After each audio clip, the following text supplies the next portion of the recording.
Well, Montgomery County is really a small state, almost 1 million people, very diverse, excellent educational system. There are people with large houses and lots of money, and then there are people who are sharing their apartment with 3 families.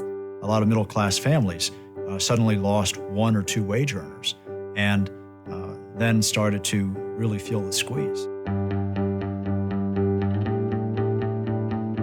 When you look around on the surface, it's a very beautiful place, and there are a lot of great people in this community, but hidden amongst them are families who are struggling. It struck me when I went to someone's home who had not only a medical crisis, but had been laid off, and they were not there when I stopped in, but their children were, and they were sitting in a dark apartment with the heat turned off in November, and they had 1 can of food sitting on their counter.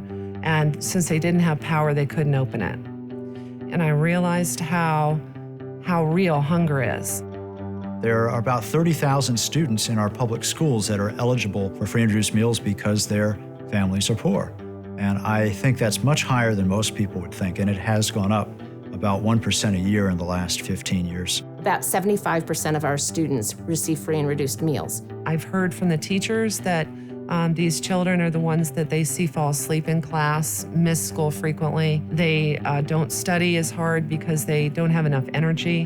When families are not stable and able to provide for the children worry themselves.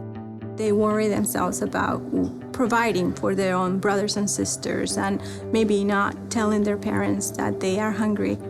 It does come down to individual action.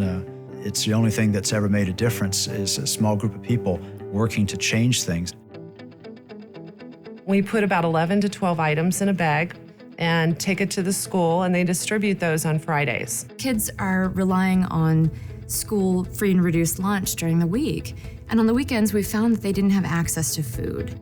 So the children can go home and have food to eat on the weekends and the nights, when otherwise they may not be eating. The students look forward to the Smart Sacks. They're excited to receive them at Washington Grove, and they talk about how much it means for their families. 5 years ago, a team of us got together and brainstormed some ideas on how to start some type of serve-a-thon initiative here at headquarters. It made sense to collect kid-friendly food items. We set an initial target of only 1,000 items, and we blew that away. We collected 12,000 items the first year. So ever since then, we've increased the target. This year was 25,000, and we collected 57,000 items. So I just try to get more and more people involved, and as they do, they realize immediately that they did the right thing. Without volunteers, especially volunteers like Diana, we wouldn't be able to serve half the people that we're able to serve now. There are many people who stop and think about doing something or say, oh, look at that, but they don't take the next step of actually doing something. I think Diana is a role model, and she has done a wonderful job moving the people in Sodexo to volunteer their time and feel like they are accomplishing something by impacting the life of the needy children in our school.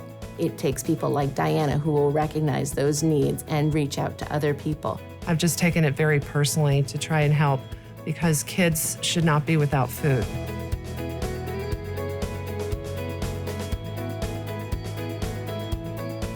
No child should be without food.